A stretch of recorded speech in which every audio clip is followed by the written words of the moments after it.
Welcome into Press Box Live, or as I like to call it, our Monday baseball huddle. Stan the Fan, along with Luke Jackson of Press Box and PressBoxOnline.com, and the old left-hander, Ross Grimsley. What is that hat now? Number 29. Is that Singleton? That's Singleton. Yeah, yeah. Okay. I promote his cool kid His stuff. golf tournament all Yeah. year long. We got one down here in Naples in October. Yep.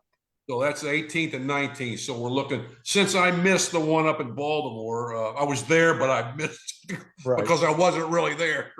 I got you. Is there any chance Ken would ever invite me down to one of those tournaments? Sure. Yeah, Why right. not? Right. Do you play? No, I don't play, and I'm not a big enough celebrity. Oh, yeah, you are. And we want to thank Ken for doing last week's Zoom. Luke was busy at work getting the new paper out, and Luke, what the paper's out this Wednesday, right? Correct. That's absolutely correct. And All you right, may get it tomorrow. Who knows? and with that, we can say what's on the cover. What's on the cover, Stan? Derrick Henry. That's right. You can't stop him, right? That's That's right. the headline. That's according to Stan. I don't know. Yeah. But yeah, Derrick Henry's on the cover. Lots of football. And so I wrote sort of a companion piece to Bo's cover story. Bo Smoker, his cover story, our Ravens beat writer. And then Glenn also wrote a little thing on running backs and Baltimore football history and a lot of college football. So that's Maryland, Morgan, Towson, Navy, high school football. It's a football issue. Okay. Is Glenn's piece that's online today? Is that in the paper? No, that's his piece. He wrote a nice was piece on Adam Jones. Yeah, on Adam Jones. That So was just for online today. Yeah. Hey, who's the kicker for them this year? Tyler Loop. Tyler Actually, Loop. that is our photo of the month on page 4 of the new issue is Woo-hoo. Tyler Loop after a field goal against the Colts on Thursday. So there you go. The one All that he right. made. The one that he made. You know what? I didn't ask Kenya if he had made it or didn't make it. Okay. So I don't know if he was following through on a make or a miss. I didn't ask Kenya. And the story is he missed his first. He made 3 extra points, Right. but missed about a 40-yard field goal, And then came back and made a longer 50-plus Yeah. yard field goal. In that order, he missed Right. one and then made one. So anyway, Colts were beaten by the Ravens. Ravens just finishing up, losing 2 out of 3. And guys, I start with that. I understand, and I wrote this in my column for today. Where is Beavers? Kind of like leave it to Beaver. Where is Beavers? I understand what Mike Elias was doing, getting rid of expiring contracts. But my goodness, you got one player, position player, that is not yet a top 100 prospect on the pipeline. He is, Luke, in Baseball America. He's moved to number 83, Dylan Beavers. But apparently they're going to bring him up in less than a week, right after the date where he won't pass service time eligibility or something like that. But my goodness, it's just terrible to watch what we're watching right now, disguised as Major League Baseball players. Well, yeah, and I would love to ask Ross if this impacts culture at all for an organization, for a major league clubhouse, when clearly there are reasons beyond baseball, on the field baseball reasons as to why a better option isn't in the major leagues. I don't have any problem with them getting a look at Jeremiah Jackson because Now he looks like he's an interesting reserve player. Because he earned his way up. He had a really good year at Norfolk. And he can swing it a little bit. He can hit a little bit. And I have no problem getting a look at him, even though he's an infielder and not an outfielder. They're clearly trying to take a look to see if he could be a utility piece in the future. And they're just sticking him in the outfield because that's where they have room. And they know he's an infielder, not an outfielder. That's fine. Some of the other guys who are there instead of Beavers, Ross, what do you think?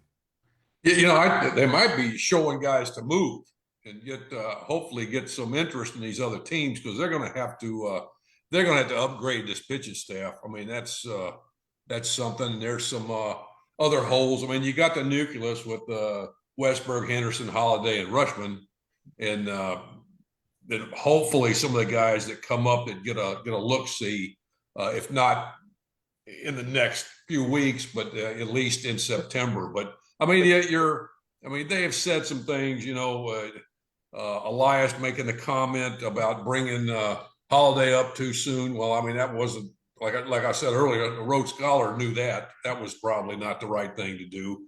But it's better to leave guys down longer than to bring them up too soon. And and you need to have baseball people. And I hate that, it's great with the analytics and that data, but you need people that you can throw around or talk around and talk about different guys. I mean, I saw it 31 years in San Francisco with Sabian and Dick Tidrow, learned a lot about guys and, how to, what to do, when to bring them up, when not to bring them up. You just learn a lot, but that's a lot of baseball people involved in there with a lot of years experience. And that was really an educational thing for me, at that level, and for all of us that were in the minor leagues. But watching guys, I mean, you kind of know when a guy's ready, and maybe some of these guys are ready, but you just leave them out a little bit longer, let them get as much experience as they can, because I mean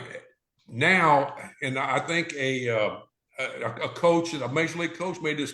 It's as easy as it's ever been to get to the big leagues now. Well, Obviously, can you lift up your camera just a little bit? Yeah, or lift your head up. Yeah. Okay. How's perfect. that? That's perfect. Perfect. I was drooping, I think. But the guys that Luke was talking about are Jordan Adams, who's hitting 185 this year at AAA, Luke? Right. Yeah. And Greg Allen, who is about 35 years old and has been a pretty much career 4A player. And those are the guys that are taking at bats away from Dylan Beavers right now. So, well, I mean, just like I said before, I mean, you don't want to bring them up too soon. If something's, telling them not to bring them up at this time, maybe they will in a week or two. But like I said before, and hopefully they've learned this, that don't bring them up too soon. They might not be ready. And there's a lot of mental things that are going on with guys, in the minor leagues. I mean, some guys handle it, some guys don't, but they'll get their opportunity. It's just not, I don't think they're really comfortable bringing them up too soon because they learned. I want to ask you about one thing else that I wrote about today in my column. Tyler Wells. You've seen the full Tyler Wells, right? I mean, you've seen him.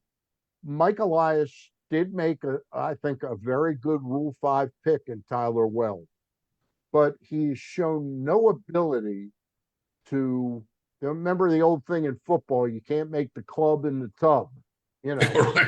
He's shown no ability as a starting pitcher to be relied upon where he's an innings eater, 150 inning Right. guy.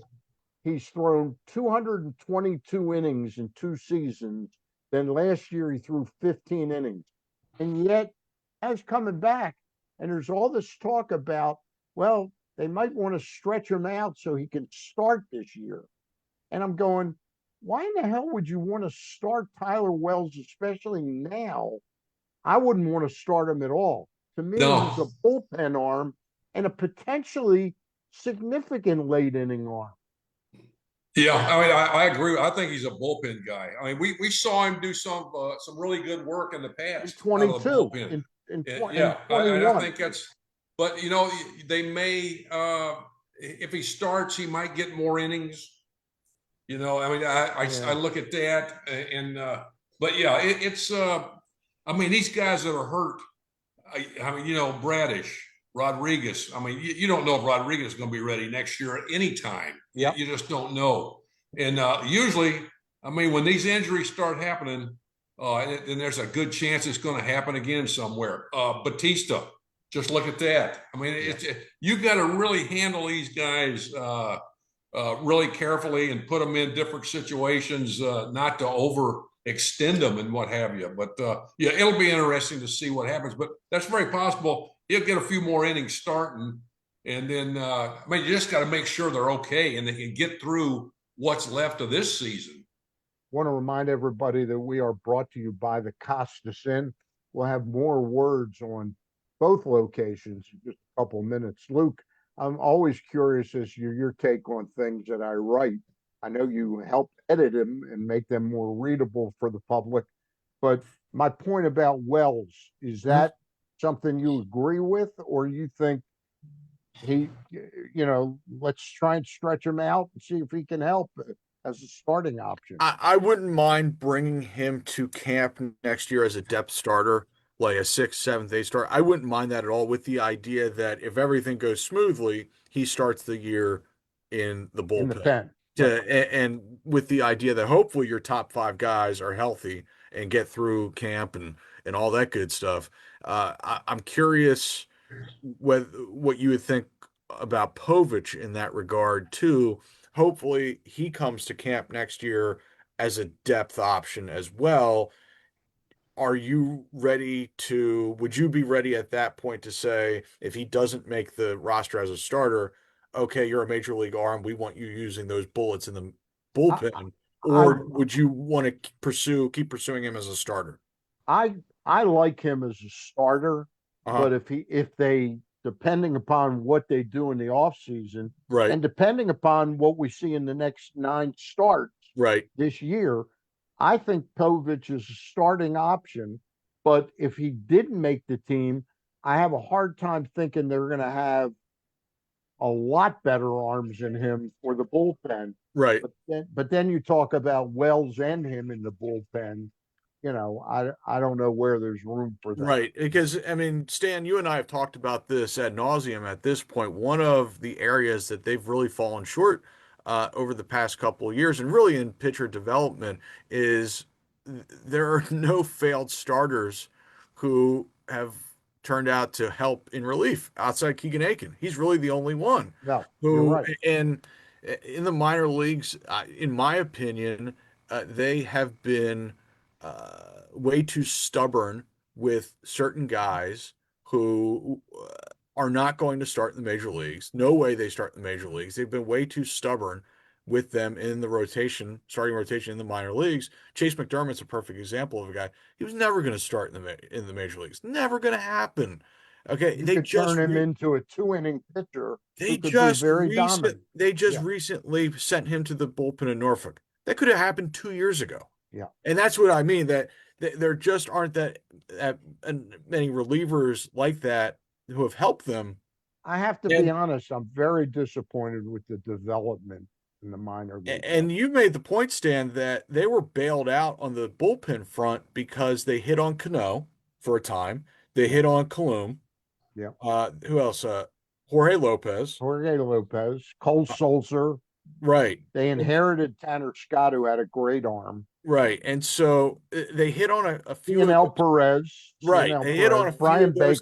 Yeah, Brian Brian Baker. Baker. Baker, yeah. They hit on several of those guys that really covered for their lack of relief development because, like, look, there are 30 teams pretty much that have problems developing starting pitching. And there are various reasons for that. And we talk about those reasons all the time. Ross touches on them quite a bit. But there's no excuse for not having a steady stream of power arms and relief to help out. And that well never really started. And not only has it run dry this year, it never really started. It was really covered up by the fact that they hit on a lot of these waiver claims that Stan you just mentioned. Yeah. And part of the reason for me again is that they've been so stubborn with some of these pitching prospects and not I converting mean, them to relief. Luke, I was pleading with them about DL Hall Right, 4 years ago. I was saying this guy's a relief right. pitcher, a possible Andrew. What was the guy's name we had? Andrew Miller. I mean, he's a dominant arm that was lost in the Mhm. shuffle to me, Oh, and you're therefore, absolutely right. yeah, And it, yeah, what was funny is that Milwaukee, uh, they came to the conclusion a year later anyway. yeah, But yeah. And so, but funny enough, they tried to start him early last year. yes, They they tried it, did. Yes, they did. But now he's in the bullpen. He's doing very well. But he should have been in the bullpen 4 years ago, as you said. Yeah. You know what? You know what? You know what? I don't think they have a guy. And I use the Giants because I was there when they were very successful. You had Dick Tidrow, Brian Sabian. Tidrow was the guy. I mean, he would go. That's what Shane said to us. He would go. He would go places, and scouts that were there would follow him to see where he was going and who he was looking at. Right. And I mean, he's very, very good at that. But he was the guy that this is what we're doing. This is what you're doing. How does a scout like Dick Tidrow was throw off who he's looking at? Is that an art in it? He goes and stands. He may be standing in the upper deck, right, of a place behind a pole. They called him the ninja. They called him the ninja. I mean, he was fantastic, and just he knew. I mean, he changed Joe Nathan from a shortstop to a pitcher. Mm-hmm. And now he went, and I told Elias that, and he did. He had no idea. Right. He had no idea. And Nathan obviously had a tremendous career as a reliever. Yeah. But that was, I don't think the Orioles have a guy that they go, this is what we're doing. And knowing that that's going to probably 75% of the time work, and that's, you got to have that guy. And I think with the Orioles used to have 3 number 31s in a row. They had Harry Burkeen was the pitching coach, then George Bamberger wore 31, and then Ray Miller. That was spanned about 25 years. Right. 3 pitching coaches, and those guys taught pitching throughout the organization. Do the Orioles have somebody like that? I don't know. I really, when you look at developing pitchers at the minor league level, you just don't see that here or with the Orioles. And you just kind of scratch your head. And you kind of knew that because they didn't do it when Elias was in Houston. Yeah. And some of the same people that are here were there. So, and they went out and made trades and got free agents. And now they're not even doing that. Yeah. I mean, they're not you're going to have to get some quality guys,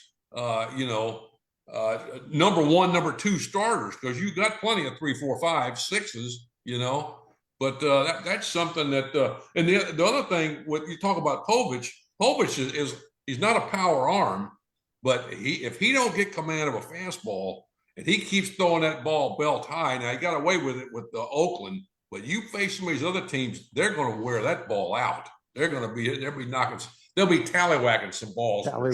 Some balls.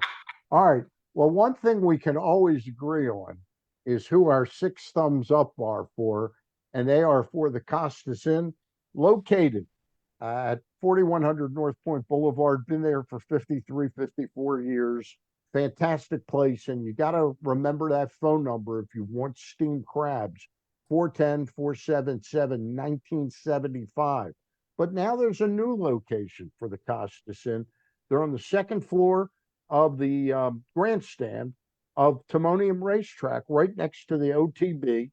And it's the same great food, same great menu, same fantastic service. The Costas Inn, I highly recommend it. Specials every night of the week, Monday through Friday. Check them out, the Costas Inn. They've been sponsoring my shows in different content formats for close to 30 years, and I'm appreciative of them. And I like to spread the word, and we give them 6 thumbs up for the Costas Inn. All right, our remaining time. Luke, I'm going over our content today is going over my column. I wrote a piece, and I'm anxious to get Grims's opinion on this too. One thing I've been disgusted with is the Brandon Hyde teams the first 3 years. They were pretty miserable teams, but they played baseball the right way. This team this year has been full of holes, and not just talent-wise up here. Mm-hmm. And one thing that's no more important is base running. Right. Pickoff after pickoff after pickoff. I suggest that Mike Elias or whoever the new manager is next year bring in, and I mentioned in the column, I read that Davy Lopes, I looked him up, he's 80 years old. So I don't know that he'd want to come down to Sarasota. But Kenny Lofton's 58. Grady Sizemore's about 43. Get some players that really have stolen bases on the major league level that can teach stealing bases. Jackson Holiday shouldn't be 11 for 20 in stolen bases. Right. Luke? And for me, if you want to look at one thing, and Ross would know this better than me, so I'm going to dish it to him in a minute. But if I want to see one thing in terms of culture and know about that team, base running. If you're a really good base running team, a smart, aggressive base running team, that will tell me a lot about your culture as a club, because that sort of permeates everything, because that's focus, that's detail. That's for me, that's the little things that sort of show up in base running, effort. Uh, Ross, what do you think? Is that I'll give you is that a good proxy for culture? absolutely. I mean, but you watch the game. Not only the Orioles, a lot of teams. You have a runner at first base. Right. Base hit, a ball, say in the gap. Okay. It's a possible, a runner could go first to third, and but you see as the runner at first is rounding second, he's looking to where the ball was hit and not picking up His the coach. coach. Base coach, yeah. I mean that's a given, but you see that, and that's silly. I mean, they don't pick up the coaches when they're supposed to a lot of times, and they're just running until they get tagged out. It's like a little league game sometimes. But So another thing, but I always hear people blaming coaches for base running mistakes. And here's what I wrote. The art of base running is something that can't fully be taught, but proper techniques and tells can be taught. Base running is often undercoached and undervalued. It can bite a team in the backside, as it has time and time again in 2025. There's certain base runners that are pretty darn instinctively good base runners. But a lot of people that have good speed, that doesn't make you a good base runner. It No. needs to be taught the tells of when you can steal and when you can't. And like you say, picking up coaches. Well, a lot of it's obvious. I mean, if a ball's hit the left field and you're on first, you don't have to pick up the third base coach. You can see it, it's right in front of you. Right in front of you. Right. But a lot of people don't know. I mean, they'll look at the coach. But a ball hit behind you on first, you have to pick the coach up if you want to get there and be safe. If it's close play, you're going to be dead, because the time it takes you to look and see where the ball is, you have to slow down. Hell, you might miss second base for that matter, but it's you just have to be, you have to have some communication. You have to talk, but a lot of it, you watch it, and the game will tell you what to do in most cases. And the other thing I'll mention is that I've noticed, guys, that teams are becoming a little more adept against the Orioles at throwing behind runners, especially catchers, which tells me that the book is out, that they like to wander off of bases, that they're not the cleanest base running team. And I've seen in every series lately, there are catchers and pitchers trying to throw behind base runners. And that to me means teams with good advanced scouts are telling their teams, or telling their coaching staffs, this team likes to wander off bases. They're sloppy base running. You can steal outs on them. And I think Jackson Holiday's been a victim of that, of wandering too far off first base, getting picked off. And like you said, he's too quick. He's too fast to be 11 for 20 stealing bases in this environment. I mean, so it's bigger bases. That's one thing. Yep.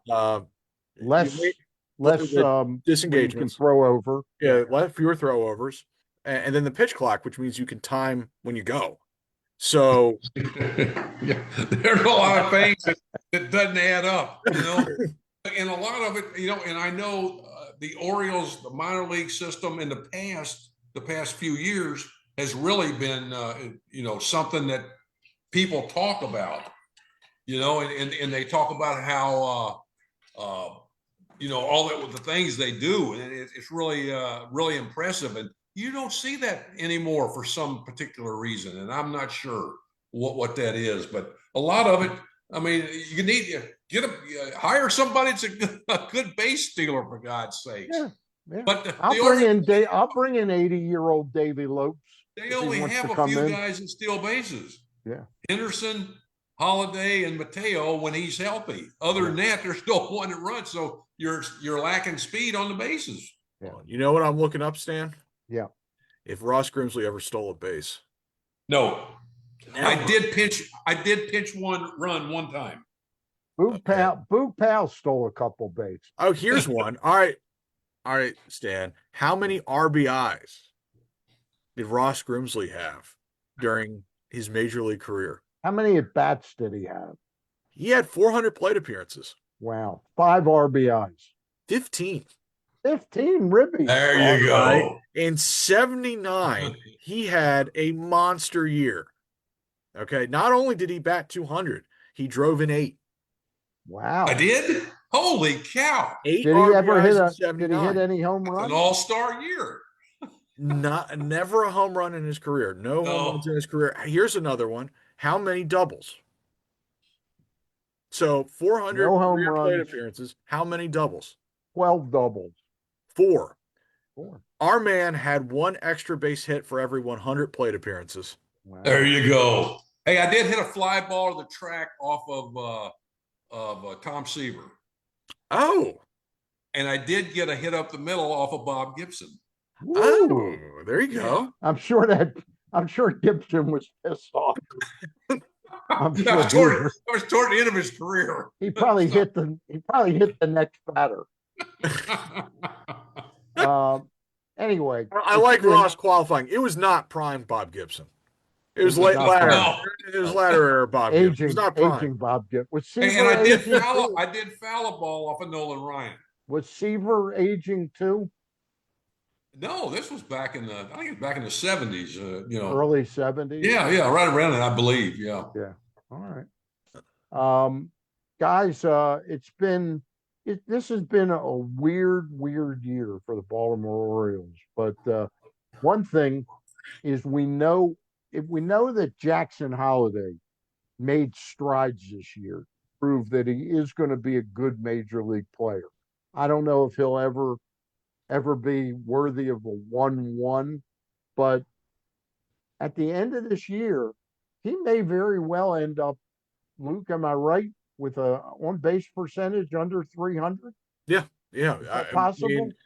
Since the break, it has not been great for our guy Jackson. I think the season. You used the phrase the other night at one point in time when he made an error on a ball. Right. That I'm not even sure they called an error the other night. It should have been an error, and they might have called it. Henny would have had it as an error. Right, Henny would have. But you said this season is getting very long for Jackson Holiday. Yeah, so it's his first full year in the major leagues, and these are the dog days, and he probably can't quite see the light at the end of the tunnel yet. And that's what I see. I see a guy who's a little bit tired defensively, and I definitely see a guy who's a little bit tired at the plate. I don't know. I thought he was going to get a day off yesterday to get him 2 straight days off, with today being an off day. So I also think Mansolino committed to him being the leadoff hitter. Publicly committed to him being the leadoff hitter. Publicly committed to him. And I thought that, I'm not saying it put pressure on him, but I would have liked to have seen him have done what he was doing longer before Mansolino came out publicly and said, Well, he said this is our leadoff hitter for the next 5 years. Yeah. Okay. Unless he's too tired. Unless he's too tired. He could. There's certainly nothing wrong with giving him a day off, except now Orius isn't there. Right. Westberg's got to play third. Well, they got Jeremiah Jackson. Yeah. Guys, I wrote my column for the paper with a list of potential replacements for Tony Mansolino. Are we in agreement that he will not be the manager in 2026? I have no idea. I don't know what Mike's thinking. No, Um, it's hard to. It's hard to do. the other thing, I don't know what kind of influence ownership's going to have. Is this something that where Mike Arrighetti's going to have a lot of influence in? Is this something that David Rubenstein's going to have influence? I don't know. Everything that we know about managerial searches and how these things go is that typically the interim needs to make at least a playoff push. Yeah. That hasn't, and I think Tony has done as good a job as could possibly be expected. Yeah, with the hand that he's been dealt. Yeah, with the hand that he's been dealt, and I wouldn't put anything on Tony from the deadline on. Just the roster he's been thrown out there right now is just not good enough. It's just plain not good enough. Really.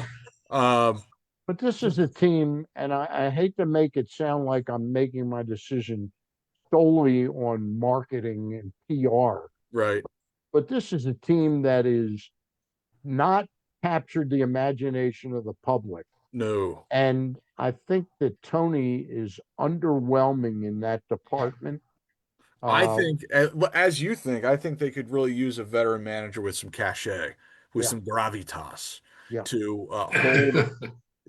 hold to really what's the best way to put this to really help take this core take it to the next level because if this core group, so that's Jackson Holiday, Gunnar Henderson, Colton Cowser, Jordan Westberg, who am I missing? I'm missing somebody. Anyway, if those guys perform the way they have over the past calendar year, the rest doesn't matter because it's not good enough. Those It's not guys need good to enough. play better. And so, sort of how Buck helped take Adam Jones to the next level as a leader, as a performer on the field, help Nick Markakis take it to the next level as a performer, as a leader on the field. How those guys embrace Buck and that sort of thing. That's what this group, to me, needs. And How, I'm not saying that that manager is Buck, but I yeah. am saying that it's someone like Buck. And so maybe it's someone who learned under Buck, like Ryan Flaherty. I don't know. So here's my question. Is this team, as presently constituted today, better than the 2010 team that Buck Showalter took over? I guess it is better. I guess it is better, but it's not much better. And Not now. They're probably in similar spots, honestly. yeah, Because that team had some pieces you liked, like Jones, Markakis, Wieters. Chris Davis. Chris Davis came at the end of 11, I guess. That's right. That's right. Who was there? Koji Um, Uehara, who they flipped Chris for Chris Tillman. Davis. Chris Tillman they had. So um, they ended up trading for J.J. Hardy, which was one of the best Great trades in trade. franchise Great trade. history. So in that era, they sort of had the building blocks, and I think it's fair to wonder whether these guys are building blocks or not, because everyone bitches about the lack of extensions, and I get it, but I Yeah. think the bigger reason to worry is that they really don't have many guys worth extending, Yeah. which it makes sense because the team stinks, right? Yeah. Yeah, Like, I mean, really. if the team was better, you would probably have more guys who are worth extending. All right. I'm going to close it. Ross, do you have a thought on that? With Yeah, is this I team totally better? agree. Is this team better or worse than the team Buck Showalter took over in 2000? Well, I think it was worse. Yeah. I mean, you look at some of the numbers, and and the injuries. Obviously, that's part of it. But yeah, I just the guys haven't just been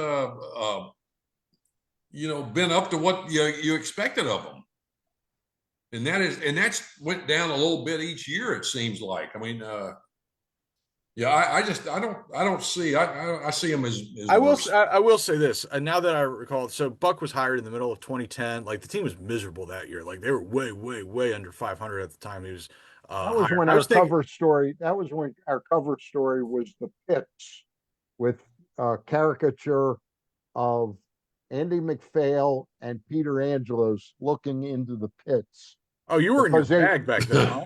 Well, Yeah, that was our cover story yeah. about a month before they hired Buck Showalter. And so, but at the end of the 2010 season, I mean, there was probably they probably weren't as bad as they had shown regardless of who the manager ended up being. They ended up, I think, with 64 wins, and this year I think they're on pace for like 70. Yeah. You know, um, so it's probably closer than we would like to imagine. All right, guys, that was I'll tell you another thing. One other thing that's yep. really moving the fences in hadn't helped a bit. Not one bit.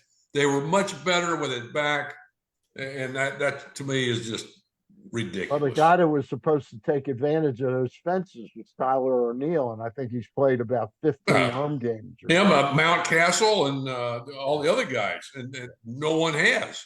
The other Well, team has. at least we've advanced to the point where Mountcastle isn't listed as a member of the core. All right, guys, it's always a pleasure. We want to thank our friends at the Costas Inn. They get 6 thumbs up from the three of us. We'll see you next Monday, same time, same station. That's it for now. Bye.